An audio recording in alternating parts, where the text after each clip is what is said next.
මෝහක්ඛයෝ නිබ්බානං සමන්ත චක්කවාලේසු අත්‍රා ගච්ඡන්තු දේවතා සද්දම්මං මුනි රාජස්ස සුනන්තු සග්ග මොක්ඛදං ධම්මස්සවන කාලෝ අයං බදන්තා ධම්මස්සවන කාලෝ අයං බදන්තා ධම්මස්සවන කාලෝ අයං බදන්තා නමෝ තස්ස භගවතු අරහතෝ සම්මා සම්බුද්දස්ස නමෝ තස්ස භගවතු අරහතෝ සම්මා සම්බුද්දස්ස නමෝ තස්ස භගවතු අරහතෝ සම්මා සම්බුද්දස්ස. ඒ අපගේ ශාස්ත්‍රූ සම්මා සම්බුදුරජාණන් වහන්සේට අප හැම දිනාගේම নমස්කාරය වේවා. ඉතින් ලෝකේ හැම තැනකින්ම උදව් කරන්නේ කෙලෙස් වලට. ලෝකේ හැම තැනම අනුග්‍රහ කරනවා කෙලෙස් වලට. අපි අත්දකින්න ලෝකේ සියලුම අත්දැකීම් කෙලෙස් උදෙසායි. එතකොට මේ කෙලෙස් උලුප්පගෙන කෙලෙස් මත පිහිටා තමයි අපි ආය ආය ලෝකේ කියවන්නේ. නැවත නැවත ලෝකේ කියවන්නේ. එතකොට මේ රාග සහිත, ද්වේෂ සහිත, මෝහ සහිත කියන මූලික අකුසල සහගත මනෝමය අත්දැකීමක් ඇතුලේ තමයි අපිට ලෝකේ ඇසුරු කරන්න වෙලා තියෙන්නේ. ඉතින් මේ ඇසුර අපිව කවදාවත් ගලවන්නේ නැහැ. මේ ඇසුර අපිව කවදාවත් නිදහස් කරන්නේ නැහැ. මේ ඇසුර හැමදාමත් අපිව අවධානමේ වටනවා. මේ ඇසුර හැමදාමත් අපිව අවධානමේ හෙලනවා. ඉතින් මේ අවධානමේ හෙලන මේ බරපතල ඇසුර සම්පූර්ණයෙන් දුරු කරන රටාවක් බුදුරජාණන් වහන්සේ වදාලා. බුද්ධ ධාසනයේ ප්‍රධාන ඉලක්කය තමයි අකුසලයන් මත පිහිටලා අකුසල ධර්මයන්ම වඩා යන ජීවිතය අනිත් පැත්තට හරවන එක. ඒක අනිත් පැත්තට හරවන එක මහ විශාල අභියෝගයක්. ඒක බුදුරජාණන් වහන්සේ නමකට විතරයි කරන්න පුළුවන්. බුදුරජාණන් වහන්සේ නමකට විතරයි කරන්න පුළුවන්. සාමාන්‍ය ලෝකයේ කෙනෙකුට ඒක කරන්න තේරෙන්නේ නැහැ. පසේ බුදු කෙනෙකුටවත් තේරෙන්නේ නැහැ. ඒකනේ උන්වහන්සේලා අවබෝධය කරා ගියාට චතුරාර්ය සත්‍ය අවබෝධය කරා යන ශ්‍රාවකයෝ බිහි කරන්න තරම් හයියක් උන්වහන්සේලාට නැහැ. ඒක මේ බුදුරජාණන් වහන්සේ නමකට තමයි හැකියාව තියෙන්නේ. ඉතින් ඉබඳු බුදුරජාණන් වහන්සේ නමගේ ශාසනයක් අපි ඉස්සරහා තියෙන එක ගැන අපි හරියට සතුටු වෙන්න ඕනේ. ඒ නිසා අපි අඬා හරි ආර්ය අෂ්ටාංග මාර්ගේ වඩන්න ඕනේ. අඬා හරි සිල් රකින්න පින්වත්නි. අඬා හරි විපස්සනාවට උනන්දු වෙන්න. කොහොමත් අපි සසර අඬා ආපු එකක්. වැළපීම් කියන ඒවා අපිට 아무තු ඒවා නෙමෙයි. කඳුළු කියන ඒවා අපිට හොඳට හුරු ඒවා. අපිට කඳුළු ගැන සෝසුසුම් ගැන කවුරුවත් උගන්වන්න ඕනේ නැහැ. ඒක අපේ ආවේනික తত্ত্বය. අපේ ආවේනික දෙයක් ඒක. හැබැයි අපිට ආධුනික දෙයක් හම්බ වෙලා.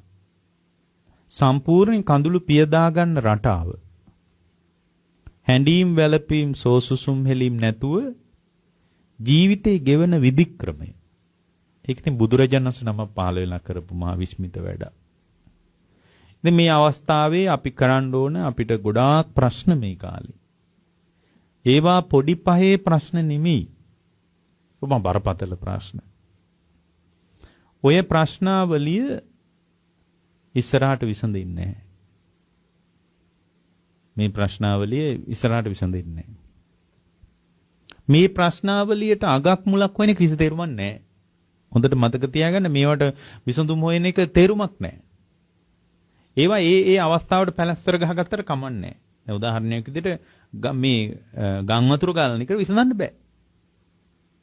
ඇයි වර්ෂාවේ රටාවක් අපි දන්නේ නැහැ. ඍතු විපර්යාසයන්ගේ හැසිරීම තේරෙන්නේ නැහැ. ඒ කාලේ නම් ඔන්න වහිනකොට ඒ දන්නවා මිනිස්සු අඩු වේගන ඇවිල්ලා වැස්ස වැඩි වෙන විධික්‍රමයේ ගැන මිනිසුන්ට අදහසක් තිබ්බා. දැන් දන්නේ නැහැ මිනිස්සු.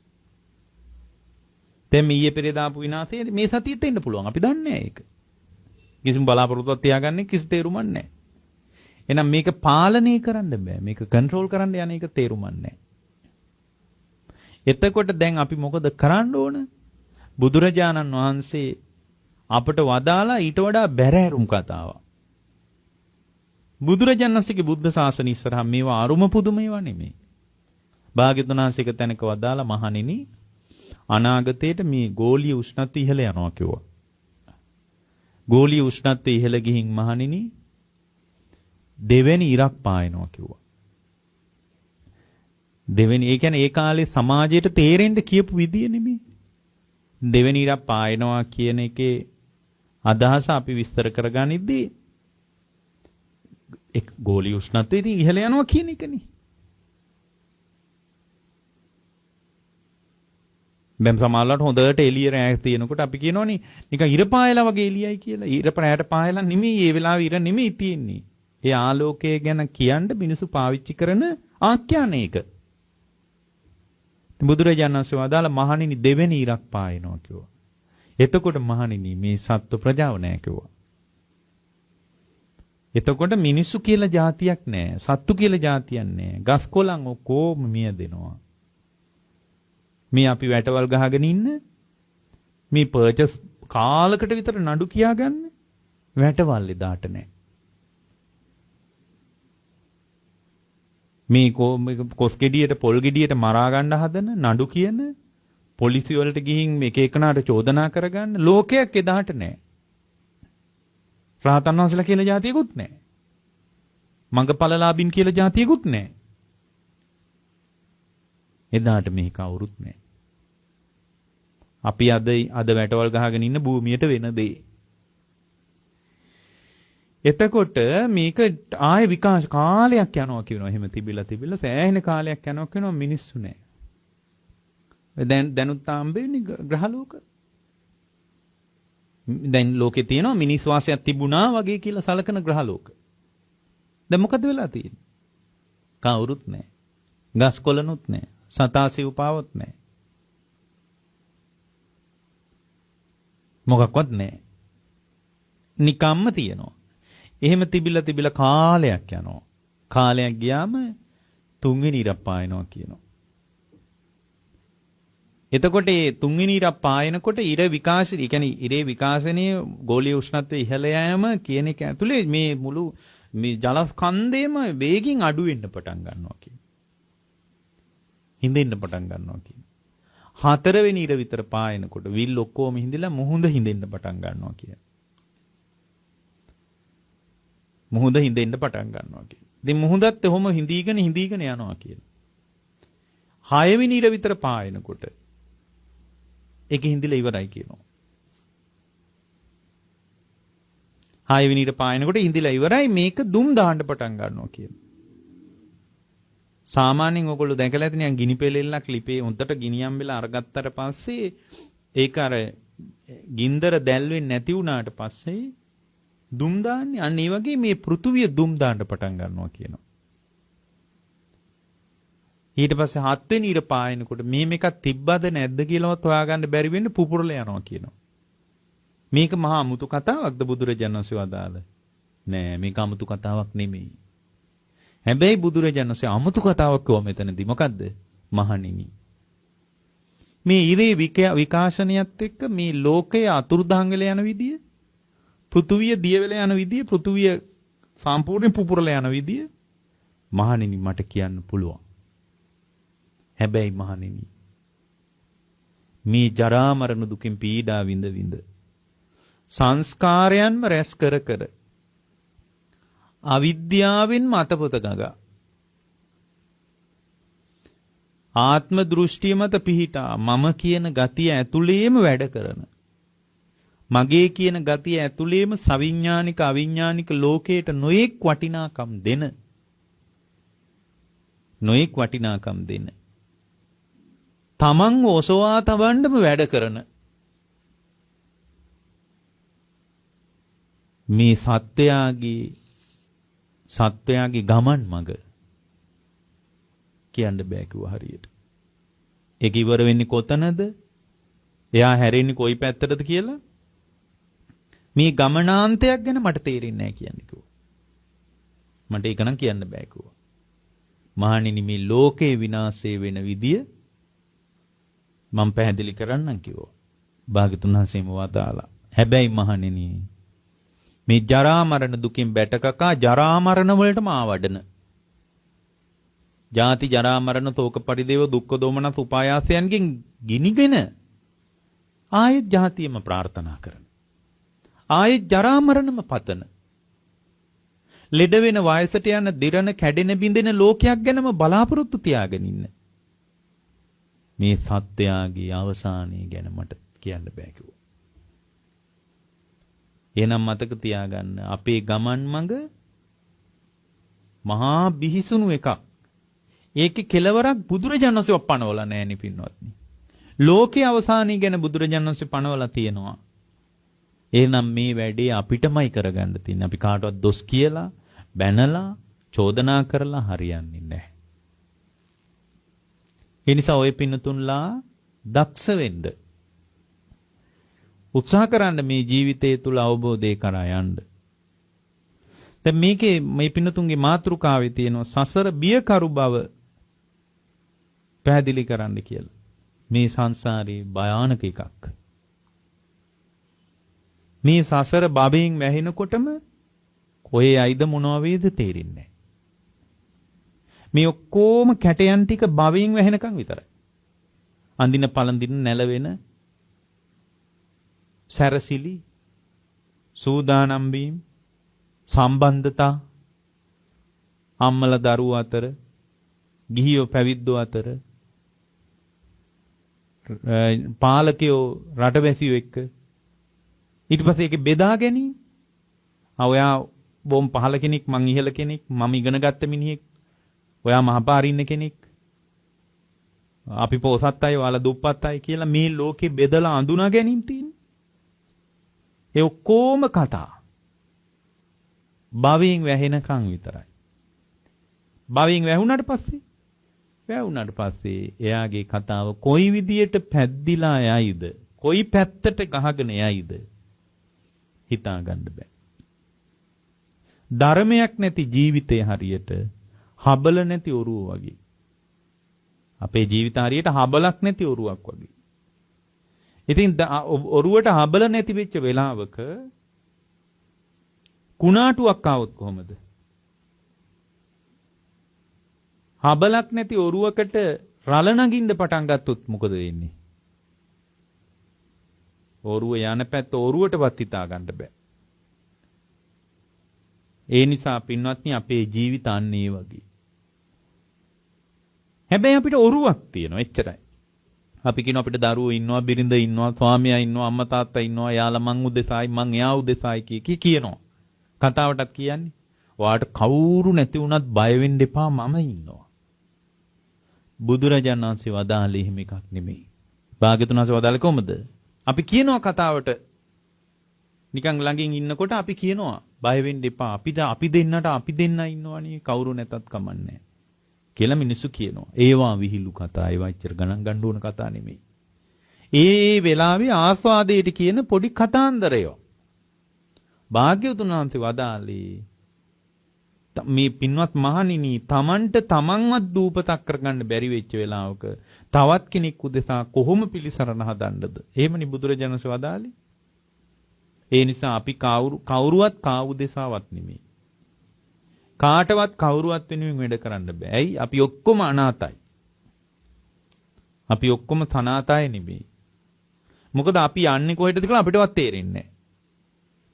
අපි දන්නේ ඒක. දැන් අද රැට මැරුණොත් අපි කොහෙද යන්නේ කියලා අපි දන්නේ නැහැ. සමහරවිට නිරේට වැටෙන්න පුළුවන්. සමහර වෙලාවට പ്രേත ලෝකෙට වැටෙන්න පුළුවන්. සමහර වෙලාවට තිරිසන් ලෝකෙට වැටෙන්න පුළුවන්. සමහරවිට මනුස්ස ලෝකෙට එන්න පුළුවන්. දැන් මේ මනුස්ස ලෝකෙට ආවත් මෙහෙනම් පතන්න එපා පිටනොත්නි. ඇයි? ප්‍රාර්ථනා කියන ඒවා සමෘද්ධිමත් වෙන ඒවා නෙමෙයි. කෙලෙසාගත ලෝකේ ප්‍රාර්ථනා කියන්නේ සම්භාවිතාවේ හරීම අඩුයි. සුවිප් එකක් ඇදෙනවා වගේ. හැමදාම ටිකට් ගන්න මිනිස්සෙක් හැමදාම ටිකට් ගන්නේ ටිකට් ඇදෙන්න කියලා හිතාගෙන. කොහොමද සාලාම යතුස්සන්න බලන්න ටිකට් ඇදිච්ච කවුරු හරි ඉන්නවනේ. එහෙනම් බොහොම අඩු සම්භාවිතාවයක් තමයි තියෙන්නේ ටිකට් ඇදෙන්න. ඕන් ඔය වගේ එකක් පින්නවත් න්‍යාය මනුස්ස ලෝකේ මේ වගේ තැනකට මේනවා කියන එක. ඒක හම්බෙන් වෙන්න පුළුවන් එකක් හැබැයි. හැමදාම ටිකට් අදිනකොට කාට හරි ටිකට් ඇදෙනවා. පළවෙනි දිනුම ඇදෙනවා සමහර අයට. දෙවෙනි දිනුම, තුන්වෙනි දිනුම ඇදෙනවා. හැබැයි ඔයාලගේ ජීවිතේ බලන්න ගම්වල පළවෙනි දිනුම ඇදිච්ච අය කවුරු හරි ඉන්නවද කියලා හොයන්නත් නැහැ. අපේ අහවලා නම් ওই දිනුණුණී ගොඩනැගිලි හදාගත්තේ, ගෙවල් දොරවල් හදාගත්තේ, ඉඩ කඩන් දීපල මිල මුදල් යාන වාහන ගත්තේ ওই ටිකට් එකක් හැදුණනේ. අහවල් ටිකට් එක හැදුණනේ යාට කියලා කියන්න අපේ අතේ ඇඟිලි ගන්නවත් එම අපිට කට්ටිය නැහැ. එහෙනම් මතක තියාගන්න ආයේ මැරිලා මනුස්ස ලෝකෙට එනවා කියන එක සුයිප් එකක පළවෙනි දිනුම ඇදෙනවා වගේ වැඩක්. ඒක බොහොම අමාරු දෙයක්. ඒක වෙන්න පුළුවන් අවකාශයේ බොහොම අඩු එකක් පින්වත්නි. ඒක වෙන්න පුළුවන් දෙයක් කියනවට වඩා නොවෙන්න තියෙන අවස්ථා බොහොම වැඩි එකක්. මෙහි ආවත් හයිටි වගේ එක් තැනක ඉපදුනොත් සමහර රාජ්‍යයන් තියෙනවා ඒගොල්ලෝ කැමට ගන්නේ පින්වත්නි මේ සමහර ලාවට මැටි. ඒවා දිය කරලා පෙරලා පදම් කරලා තමයි රොටියක් හදලා කන්නේ. සුදු පාට මැටි වලින් තමයි රොටියක් හදලා කන්නේ. අපිට එහෙම හේනියක් නැහැ. සුදු පාට මැටි වලින් රොටියක් හදලා ඒක තමයි කැමට ගන්න. ඔය BBC වගේ නාලිකාවල නිවුස් වල පෙන්නනවා දිව එහෙම සුදු පාට වෙලා. මැටි කාලා. අපිට එහෙම ප්‍රශ්නයක් නැහැ. ඒ මනුස්ස ලෝකෙත් හයිටි රාජ්‍යයේ ඉන්න මිනිස්සු නෙමෙයිද? මිනිස්සු. එහෙනම් මනුස්ස ලෝකෙට ආවත් අපිට යාන්තම් පණ ගැට ගහගන්න එක පවා අභියෝගයක්. බත්මාලු පින් ටිකක් පවා ලැබෙන එක අභියෝගයක්. ඊට වඩා ලොකුම අභියෝගේ චතුරාර්ය සත්‍ය ඇහෙන්න තැනක ඉපදෙන එක. ඒක පින්වත්නි මහ විශාලම අභියෝගයක්. මේ ලෝකේ චතුරාර්ය සත්‍ය කියලා දෙයක් තියෙනවා කියලා දන්නේ නැති අය ගොඩාක් ඉන්නවා. ලෝක ජනගහණයෙන් 90% විතර දන්නේ මේ ලෝකේ චතුරාර්ය සත්‍ය කියලා එකක් තියෙනවා. පටිච්ච සමුප්පාදයෙන් තමයි මේ සත්‍යයේ ගමන් මඟ කැරකෙන්නේ. ඒක ඇතුලේ යාට කර්මී බලපානවා. එයාගේ විපාකේ බලපානවා. එයාගේ කෙලෙස් බලපානවා. ජීවිතය කියන්නේ කර්මයට, විපාකයට, කෙලෙස් වලට. මේ කර්ම විපාක කෙලෙස් වල අන්තර් සම්බන්ධය තමයි සත්‍යයේ පැවැත්ම තීරණය කරලා තියෙන්නේ කියලා ලෝකෙ දන්නේ. අපිට යාන්තම් හරි ඇහෙනවා. ඒක ඇහෙනකොට channel මාරු කරන්න එපා. ඒක ලෝකෙට ඇහෙන්නේ නැති එකක්. ඕවා වැඩක් නැහැ කියලා channel එකේට මීට කරන්න එපා. කන් දෙන්න ඒකට. මොකද චතුරාර්ය සත්‍ය ඇහෙනවා කියන එක අර ඔරුවට හබල හම්බුණා වගේ. ඔරුවකට හබලක් හම්බුණා වගේ. ඔරුවක් විතරක් තිබිලා මක් කරන්නද? හබලක් නැතුව. අපි මේ කරන්නේ පින්වත්නි අපිට ලැබිච්ච මේ ධර්මය අතහැරලා මොකද්ද 아무තු එකක් හොයාගෙන යනවා. අනාථ වුණාට පස්සේ හැරිලා බලනකොට ප්‍රමාදයි. අර විදුලි එළිය දැකලා මේ පින්වත්නි මේ පුද්ගලයා හුලුවත් වතුරේ බුවා වගේ අපිට වෙලා තියෙන්නේ. අපේ මට්ටමේ මේ මට්ටමක් පින්වත්නි. ඒ නිසා අපේ ජීවිතේ සනාත නැහැ. එක දෙයක් තේරෙනවා අපේ ජීවිතය ඇතුලේ මේ ලැබිච්ච ධර්මයට අපි ගොඩාක් වටිනාකම දෙන්න ඕනේ. ඇයි වටිනාකම දෙන්නේ? සසර බියකරුයි. මේ සංසාරේ කියන්නේ බොහොම බියකරු එකක්. සසර කියන්නේ බිහිසුණු එකක්.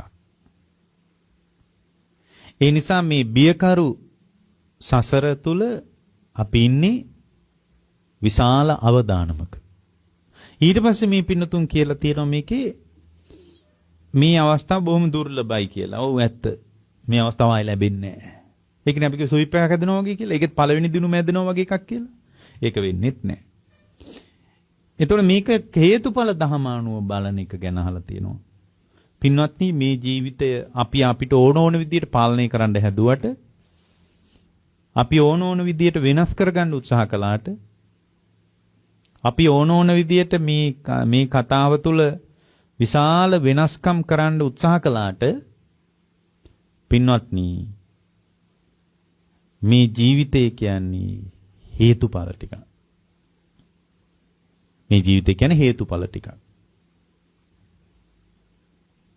එතකොට මේ හේතුඵල සහිත ජීවිතය හේතුඵල සම්බන්ධ ගැළපීම අපිට ඒක තේරෙන්නේ නැහැ. එතකොට මේ හේතු වෙනස් වෙනකොට ජීවිතේ වෙනස් වෙලා යනවා කියන අපිට තේරෙන්නේ නැහැ. ඒකයි වෙනස් වෙනකොට අපි අඬන්නේ. දැන් සාමාන්‍ය ලෝකේ වෙනස් වෙනකොට අපි ඒ වෙනස් වීම ඇතුලේ ලෝකයට ඇඟිල්ල දික් කරනවා. මේ වෙනස් වීමට ඔයා වග කියන්න ඕන. මේ වෙනස් වීමට මං වග කියන්න ඕන. කිය එක එකනා ඒ වගකීම මෙහි ඉන්න මිනිස්සු අතර බෙදා ගන්න හදනවා. අපි කවදාවත් මේ වගකීම අපි මේ වගකීම බාරගන්නේ නැහැ. අපි හිතනවා ලෝකයා මේකට වග කියන්න ඕන කියලා. අපිට තේරෙන්නේ හේතු වෙනස් වෙනකොටයි ඵලය වෙනස් වෙන්නේ කියලා. එතකොට මේ ජීවිතය කියන්නේ හේතුඵල ටිකක්. මේකේ වගකීම හේතුඵල සහිතව විමසා බැලීමෙන් තමයි තේරෙන්නේ. දැන් බුදුරජාණන් වහන්සේ ළඟට අචේල කස්සප කියලා කෙනෙක් ආවා. එයා බුදුරජාණන් වහන්සේ ළඟට ඇවිල්ලා ඇහුවා ශ්‍රමණ බවත් ගෞතමයන් වහන්සේ මේ ඔබ වහන්සේලා කියන දුක්ඛ දෝමනස් උපායාසයන් මේ දුක තමන් හදාගත් එකක්ද කියලා ඇහුවා. ඒතර බුදුරජාණන් වහන්සේ වදාලා මේ දුක තමන් හදාගත් එකක් නෙමෙයි කියලා. ඊට පස්සේ ඇහුවා හොඳයි එහෙනම් ඔබ වහන්සේ කියන්නේ මේ දුක අනුන් හදපු එකක්ද? වටේ ඉන්න අය හදලා දන්නේ නැහැ. දෙක මිනිහෙකුට එන්න පුළුවන් සැකයක් ඒක. වටේ ඉන්න අය එකතු වෙලවත් මේක අවුලවලත් දන්නේ නැහනේ. අපිට නිකන් එහෙම හිතෙනවත් නේද හිටි ගම. නිකන් කොඩි විනයක්වත් කරලත් දන්නේ නැහැ අල්ලපු ගෙදර අය වගේ ඒවා හිතෙනව නේද? ඒ හිතෙන්නේ මේ හේතුඵල දාමානුව බලන්නේ නැති කමට. එතකොට ඇහුවේ මොකද්ද මේ දුක ස්වාමීනි මේ දුක අනුන් හදපු එකක්ද ඔබ වහන්සේ නම් මට කියන්නේ? ඒතර බුදුරජාණන් වහන්සේ වදාලා පින්නත මේ දුක අනුන් හදපු එකක් නෙමෙයි. ඊට පස්සේ ඇහුවා හොඳයි එහෙනම් ඔබ වහන්සේ කියන්නේ මේ දුක දෙගොල්ලොම එකතු වෙලා හදාගත්ත එකක්ද? කියන්න බෑනේ අල්ලපු ගෙදර අයයි අපි අතර ඔක්කොම එකතු වෙලාවද්ද දන්නේ නැහනේ හදාගත්තේ අපිට මේක තේරෙන්නේ නැහනේ. බුදුරජාණන් වහන්සේගෙන් ඇහුවා මේ ස්වාමීනි භාග්‍යවතුන් වහන්සේ මේ දුක දෙගොල්ලොම එකතු වෙලාද හැදුවේ? බුදුරජාණන් වහන්සේ වදාලා පින්නත මේ දුක දෙගොල්ලොම එකතු වෙලා හදාපු එකක් නෙමෙයි. ඊට පස්සේ ඇහුවා හොඳයි එහෙනම් ඔබ වහන්සේ කියන්නේ මේ දුක ඉබේ හටගත් එකක්ද? මේ දුක ඉබේවත් හටගත්තද දන්නේ නැහනේ. මොකද මෙයා ඒ අහන ප්‍රශ්නෙත් සාධාරණයි. ඇයි? තමන් හැදුවෙත් නැත්නම් මොකරි විසඳුමක් තියෙන්න ඕනේ. අනුන් හැදුවෙත් නැත්නම් දෙගොල්ලොම හැදුවෙත් නැත්නම් වෙන්න පුළුවන් එකම දේ ඉබේ හටගන්න එක. ඒ කාලේ තිබ්බ බරපතල ප්‍රශ්නයක් මේක. ඇයි සමහර අය කිව්වා මේ දුක තමන් හදාගත්ත කියලා. ඒකනේ දුර්ගේශ්වරි වල දුක් විඳේ ගොඩක් අය. ශ්‍රමණ කණ්ඩායම, ආජීවකයෝ, පරිබ්‍රාජකයෝ, නිගණ්ඨයෝ, ජටිලයෝ. ඒගොල්ලෝ දුක් විඳන්නේ. ඒගොල්ලන්ට අදහසක් තිබ්බා මේ දුක විඳලා ඉවර වෙයි. ඒකනේ දුක් දුන්නේ ගොඩක් අය. නිකන් ඒක මෝඩ වැඩක් වගේ අපිට හිතෙනව නේද? අපිට නිකන් එකපාර හිතෙන්න පුළුවන් මේ දුක මහා මෝඩ වැඩක් වගේ. දුක් විඳින එක අර නිකන් ඒ කියන්නේ හොඳ සුව පහසු ජීවිතයක් තියෙද්දි කැලෑවට ගිහින් මහා විශාල දුකක් විඳින එක. විශාල දුකක් විඳින එක නිකන් කෙනෙකුට හිතෙන්න පුළුවන් මහා මෝඩ උද්දච්ච වැඩක් වගේ. මෝඩ මිනිහෙක්ගේ නොමේරු වැඩක් වගේ නෑ පින්වත්නි. ඒ මිනිසුන්ට අදහසක් තිබිලා තියෙනවා. මේ දුක් විඳලා කොතන හරි ඉවර වෙයි. අපිට තේ හිතෙන්නේ නැද්ද ඊට ගම? නෑ ඉතින් කමන්නේ මම්ම කරගත්ත එකන්නේ මේ බෙරේ මම්ම බැඳගත් එකක් ඉතින් මේක ගහනවා හැර වෙනව කරන්න දෙයක් නැහැ කියලා මිනිස්සු කියන්නේ. කතාවටත් කියන්නේ උඹ බෙරේ බැඳගත්තා නම් දැන් ගහපන් කියලා. ඊකේ පොඩි යටිපෙළ තියනවා නේද? ඔයා දැන් හදාගත්ත එක දැන් ඉතින් උත්සගෙන යන්න කියලා. බුද්ධ ශාසනයකට එකතු නැහැ. එතන බුද්ධ ශාසනයකට හේතු පෙන්නනවා. මෙන්න මෙහෙම සකස් වුණේ කියලා. එතකොට දැන් මෙයා අහන කතාව හරිම සාධාරණයි. මොකද ඒ කාලේ තමන් මේ දුක හදාගත්තා කියලා දුක් විඳලා මේක ඉවර කරන්න බලාගෙන හිටපු කාණ්ඩයක් ඉඳලා තියෙනවා. ඒකයි ඇහුවේ මේ දුක තමන් හදාගත්තේ. බුදුරජාණන් වහන්සේ වදාලා ඒක තමන් හදපු එකක් නෙමෙයි. ඒකනේ බුදුරජාණන් වහන්සේ ආජීවක ශ්‍රමණ, ජටිල පරිබ්‍රාජක ශ්‍රමණ සම්ප්‍රදාය ඔක්කොම අයින් කරලා දැම්මේ. ඒ ශ්‍රමණ සම්ප්‍රදායට අයිති ආචාර ධර්මනේ අවුරුදු 6ක්ම දිනු කළේ. ඒ කියන්නේ උන්වහන්සේ මේ දුක අනුන් හදපු එකක් නෙමෙයි කියලා පිළිගත්ත නිසා තමයි දුර්ගේශ්වරී කඳුපන්ති ඇසුරු කරන්න ගියේ පිටත් වෙලා. උන්වහන්සේට තිබුණ එකම එක පරිශ්‍රණයයි මේ දුක තමන් අදාගත් එකක්ද විඳලා ඉවර කරන්න පුළුවන්ද කියලා පරීක්ෂණය කරන්න තමයි දුර්ගේශ්වරී. ඒක උන්වහන්සේ ඒක ක්‍රමයට කර බැලුවා. කෑම වෙනස් කර බැලුවා. ඉන්න විදිය වෙනස් කර බැලුවා. ඍතුවෙන් ඍතුවට වෙන හැසිරීම හදාගත්තා. කණ එක සම්පූර්ණයෙන් නතර කරලා බැලුවා. එක ඒවා කරලා බැලුවා. ඒකෙන් උන්වහන්සේ දැනගත්තා එක දෙයක් මේ දුක තමන් හදපු එකක් නෙමෙයි කියලා. ඊට පස්සේ උන්වහන්සේ මොකද කළේ මේ දුක අනුන් හදාපු එකක්ද කියලා මෙයා අහන්නේයි. මොකද ඒ කාලේ හිටියා ඔය බමුණෝ එහෙම ඒගොල්ලෝ කිව්වේ මොකද්ද? නෑ ඉතින් කරන්න දෙයක් නෑ දෙවියෝම ඇව්වා. මහා බ්‍රහ්මන් වැඩේ කරලා ඉවරයි. ඉතින් මහා බ්‍රහ්මයාට මේ පූජා කරනවා හැර වෙන කරන්න දෙයක් නැහැ. ඉතින් ඒ නිසා අපි මේ මහා බ්‍රහ්මන්ගේ කතාවට එකතු වෙනවා හැර අපිට වෙන කරන්න දෙයක් නැහැ. ඒ නිසා තියෙනව හොඳට කන්න ඕන, බොන්න ඕන, අඳින්න ඕන, නාන්න ඕන, හොඳට ඉන්න ඕන, සැප පහසුවෙන් ඉන්න ඕන කියලා බොහොම භෞතිකවාදී අදහසක එයාලා හිටියා. එයාලා කිව්වා මේ මහා බ්‍රහ්මන් විසින් මේක හැදුවා කියලා. ඔය අතර කොටසක් ඊශ්වර තමයි වැඩේ කරේ කියලා. දැන් කියනවා දෙවියෝ කරා කියලා. මේ කාලේ මතවාදයක් තියෙනවා දෙවියෝ තමයි කරේ කියලා. ඔක්කොම එක වගේ කතා. මේ කතා එකටවත් අපි ගරහන්න හොඳ නැහැ. නමුත් මේ අපේ බුදුරජාණන් වහන්සේගෙන් අපගේ භාගතුන් වහන්සේගෙන් මේ අචේල කස්සප ඇවිල්ලා අහන්නේ බොහොම සාධනීය කතාවක් නේ මේ දුක අනුන් හදපු එකක්ද. ඒ අර බ්‍රාහ්ම බමුණුන්ගේ කතාවට අභියෝග කරන්නයි මෙයා මේ කතාව අහන්නේ. මොකද ඔක්කොම කියනවා වැඩි පිරිසක් ඉතින් කරන්න දෙන්නේ මේ ප්‍රශ්නයක් තියෙනවා නම් ඒ තියෙන ප්‍රශ්නේ අපි කරපු එකක් නෙමෙයි අපිට ගොග්ගීම ගන්න බෑ දෙයියන්ට තමයි කියන්න වෙන්නේ මහා බ්‍රහ්මන්ගෙන් අහන්න වෙනවා කියලා මේ මහා බ්‍රහ්මන් ගැන කියන්න පටන් ගත්තා. ඒතර බුදුරජාණන් වහන්සේ වදාළ මොකද්ද? මේ කණුන් හදාපු එකක් නෙමෙයි. ඊට පස්සේ ආව හරි කමන්නේ. එහෙනම් දෙගොල්ලොම එකතු වෙලා වටේ පිටේ අයයි අපි ඔක්කොම එකතු වෙලා හදාපු ප්‍රශ්නයක්ද නැහැ කිව්වා. ඊට පස්සේ යට අහන්න ප්‍රශ්නයක් නැහැ දැන් ඇත්තටම. එයා ඇහුවා එහෙනම් ඉබේ හටගත්තද? කියන්න බෑනේ ඉබේමවත් හටගත්තද කියලා. ඒතර බුදුරජාණන් වහන්සේ වදාලා පින්නුත මේ ප්‍රශ්නය මේ දුක ඉබේ හටගත් එකක් නෙමෙයි. මේ දුක ඉබේ හටගත් එකක් නෙමෙයි. දැන් එයාට අහන්න මොකුත්ම නැහැ ප්‍රශ්න. අහන්න පුළුවන් චතුස්කෝටික රිද්මයෙන්ම ප්‍රශ්න කරලා ඉවරයි. ප්‍රශ්න කරන්න පුළුවන් ක්‍රම තියෙනවනේ චතුස්කෝටික ක්‍රමය, ද්විකෝටික ක්‍රමය. හරිද වැරදිද කියලා අහන්න පුළුවන්. හරිද වැරදිද කියලා අහන එකට මොකද්ද කියන්නේ? ද්විකෝටික ක්‍රමය. තර්ක න්‍යායක් ඒක. අධිකරණයක් අහන්න ගියාම යුෂ්මතා වැරදි කරුද නිවැරදි කරුද? එච්චරයි අහන්නේ. දෙකයි. මෙයාට අහන්න පුළුවන් හතර විදියට මෙයා අහලා ඉවරයි. එයාට අහන්න ප්‍රශ්නයක් නැහැ දැන්. ඊට කක්කමැත්තෙන් වගේ බුදුරජාණන් වහන්සේගෙන් විමසුවා. හොඳයි. එහෙනම් ඔබ වහන්සේ කියන්න. ඔබ වහන්සේ පොඩ්ඩක් මට කියන්න. ඔබ වහන්සේ දුක ගැන දන්නේ නැද්ද?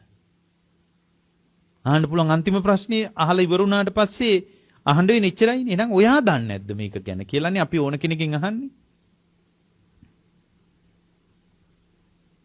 ඔයා දන්නේ නැද්ද මේක කියලානේ අහන්න වෙන්නේ. මෙහෙම දෙයක් තියෙනවා දන්නේ නැති වෙන්නත් පුළුවන්.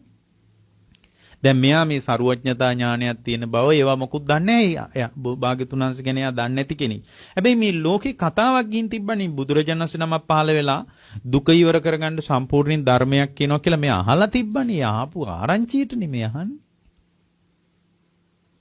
ඒතර මෙයා හිමීට බුදුරජාණන් වහන්සේගෙන් විමසා සිටියා හොඳයි. ඔබ වහන්සේ නම් මේ දුක ගැන දන්නේ නැද්ද? ඒතර බුදුරජාණන් වහන්සේ වදාළේ මොකද්ද? බුදුරජාණන් වහන්සේ වදාලා පින්නත මම දුක ගැන දන්නවා. අන්න යාට පොඩි අදහසක් ආවා. ඊට පස්සේ යාම කිව්වා හරි. එහෙනම් ඔබ වහන්සේ දන්නේ එක දේශනා කරන්න මට.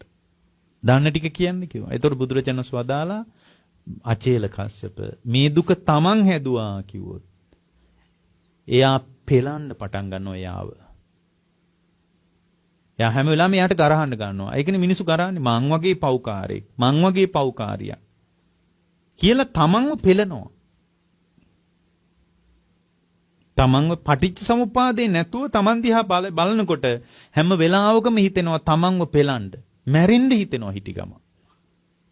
පටිච්ච සමුප්පාද දන්නේ නැති කමට. එයා හිතනවා මැරුණම කතාව ඉවරයි කියලා. මිනිස්සු හැමෝටම කියන්න මොනවා හරි කතා ඇති. නමුත් පටිච්ච සමුප්පාදයෙන් බැලුවාම ගොඩාක් ප්‍රශ්න සමනය වෙනවා. හරීම සිත සංසිඳෙන්න ගන්නවා. ඒතර බුදුරජාණන් වහන්සේ වදාළේ මොකද්ද? පින්නත මේ දුක තමන් හැදුවා කියලා මං ඔයාට උත්තරේ දුන්නොත් තමන් හැදුවා කියලා උත්තරේ දෙන තැන මොකද කරන්නේ? තමන් හැදුවා කියලා උත්තරේ දුන්නොත් එකපාරටම එයාව පෙලන්න පටන්. එයාට ගරහන්න ගන්නවා. මේ මනුස්ස ජීවිතය කියන්නේ ශ්‍රේෂ්ඨ දෙයක්. ගරහන්න ඕන එකක් නෙමෙයි. බුද්ධ ශාසනයක් ඉස්සරහා මනුස්සත්වයේ කියන්නේ අයෝමය දක්ෂකමක්. බුද්ධ ශාසනයත් එක්කම මනුස්ස ලෝකෙ ඉපදෙන්න හම්බුන එක අයෝමය කුසලයක්. ආය පොඩි පහේ කුසලයක් නෙමෙයි. මෙහි මොන ප්‍රශ්න තිබුණත් කණ්ඩ නැතත් බොණ්ඩ නැතත් අඳින්න නැතත් ඒකයි මම කිව්වේ අඬ අඬා සිල් ගන්න ඕන කියලා. අඬ අඬා හරි කමක් නැහැ පිළිවෙත් පුරන්න ඕන. එදා වේල කණ්ඩ නැතුව වේලි හරි කමක් නැහැ පිළිවෙත් පුරන්න ඕන. මොකද පින්වත්නි කෑම ලැබෙන අවස්ථාව ඕන තරම් අපිට තියෙනවා.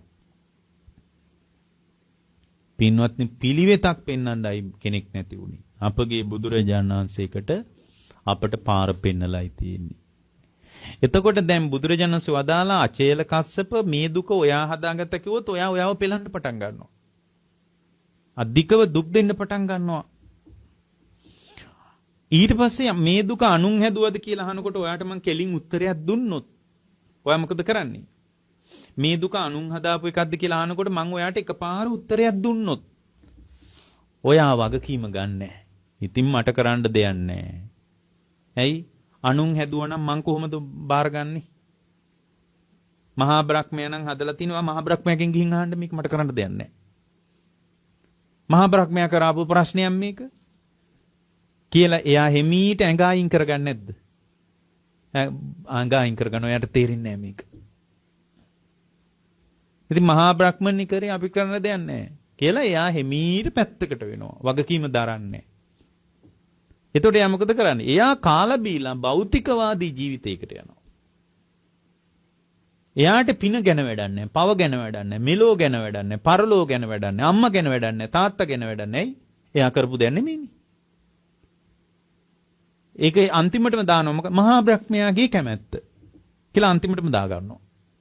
ඒක හිමුණියයි මහා බ්‍රහ්මයාගේ කැමැත්ත මට කරන්න දෙයක් නැහැ කියලා පැත්තකට වෙනවා. දැන් පුදුම දෙයක්. බුද්ධ ශාසනයේ ওই මතවාද දෙකටම පෙළනවා, එකතු නැහැ. ওই මතවාද දෙකටම බුද්ධ ශාසනය ගරහනවා. එකතු නැහැ. දෙගොල්ලම හදාගත්තද කියන එකට යන්නෙත් නැහැ.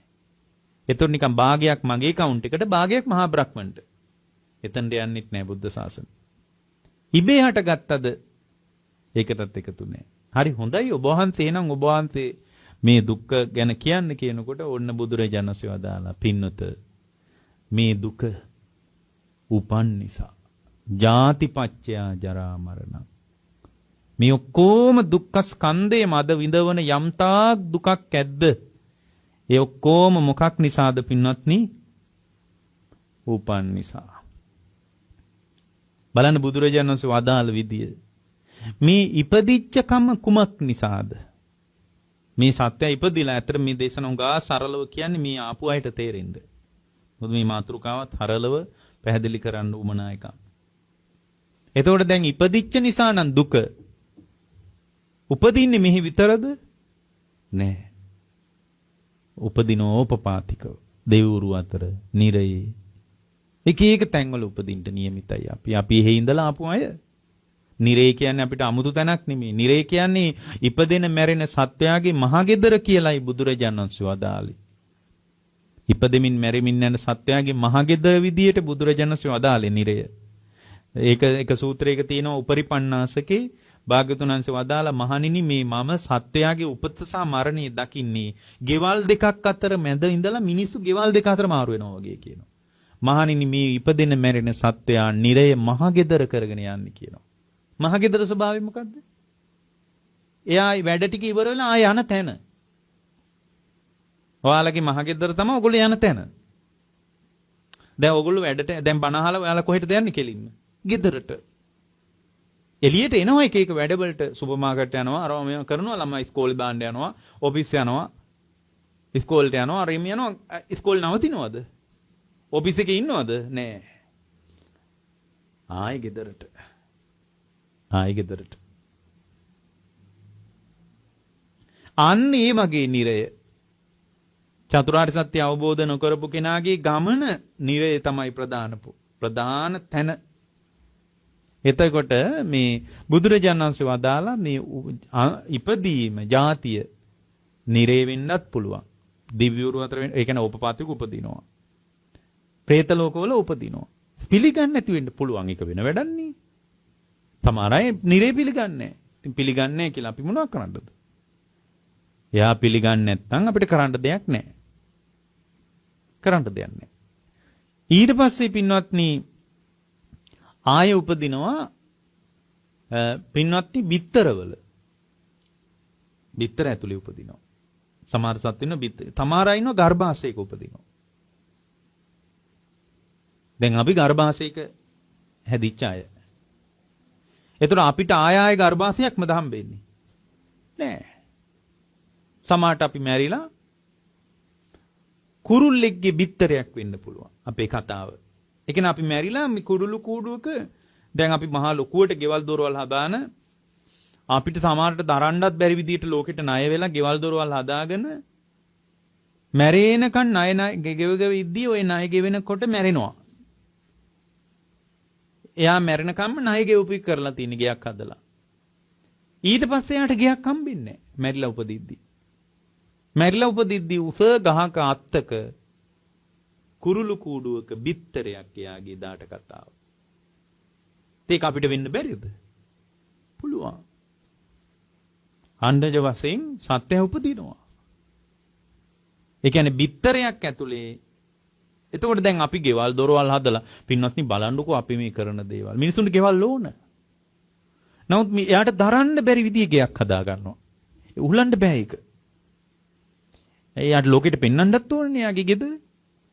ඒ නිසා ණය වෙලා නෝනාගේ නමටත් ණයක් ගන්නවා මහත්තයාගේ නමටත් ණයක් ගන්නවා පොලියටත් ගන්නවා මහා අමාරුවෙන් ගෙයක් අරගෙන ඉතින් ගේත් හදා ගන්නවා කොහොම හරි අමාරුවෙන් කන්නේ නැතුව ඉඳලා හරි ගෙයක් හදා ගන්නවා ලංකාවේ මිනිසුන්ට එහෙම ඒවා තියෙනවනේ කණ්ඩ ඕනේ නැහැ වාහනයක් තිබ්බොත් ඇති රෝද හතරක් තිබ්බා මිනිසුන් ලොකු ජයග්‍රහණයක් වගේ වේලි හිටියත් කමන්නේ මොනවා හරි වාහනයක් තියෙනවනම් ඒ වගේ ලංකාවේ මිනිසුන්ගේ 아무තු චින්තනයක් තියෙනවා ඉතින් එහෙම තිබිලා ඊට පස්සේ ලීසින් එක ගෙවාගෙන යනවා දැන්.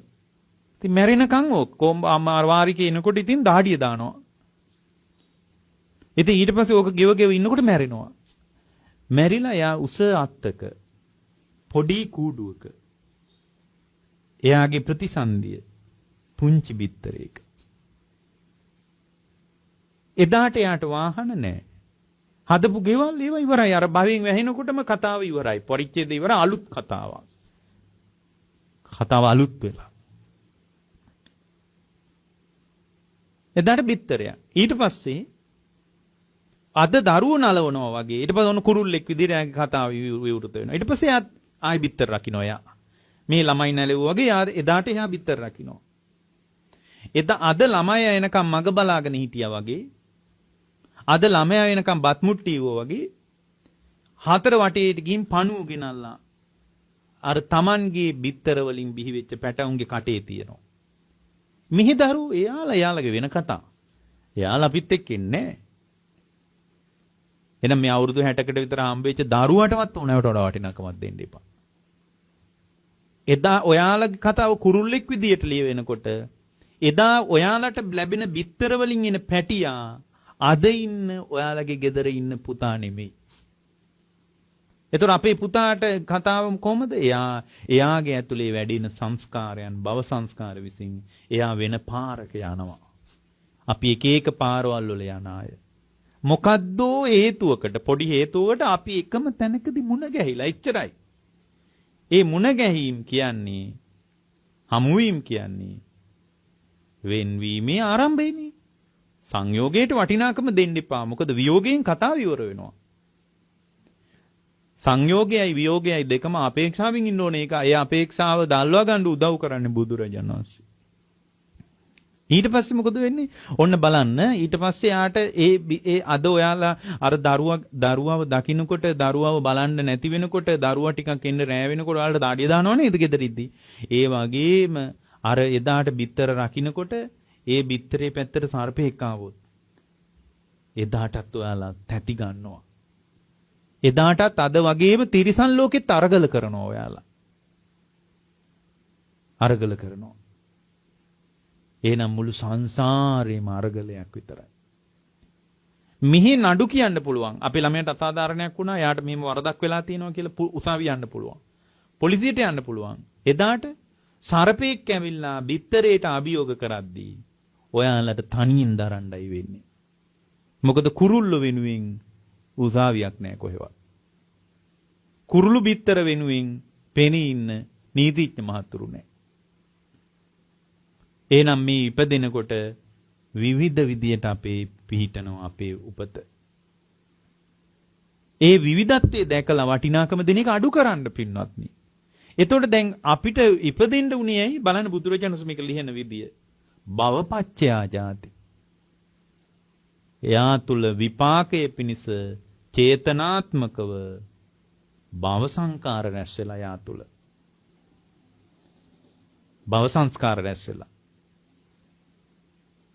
එතකොට මේ භව සංස්කාර මත යා පිහිටලා ඒ භව සංස්කාර සිතින් කයින් වචනින් රැස් කරලා ඒ රැස්වීම විසින් එයාව කොයි දිශාවටද අරන් යන්නේ කියලා එයාගේ දිශාව තීරණය කළා. එහෙනම් ඔයාලට ඒක තීරණය කරන්න බෑ.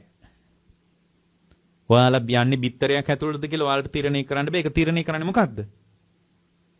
ඔයාලා තුල රැස් වෙන භව සංකාර. භවපච්චය ජාති.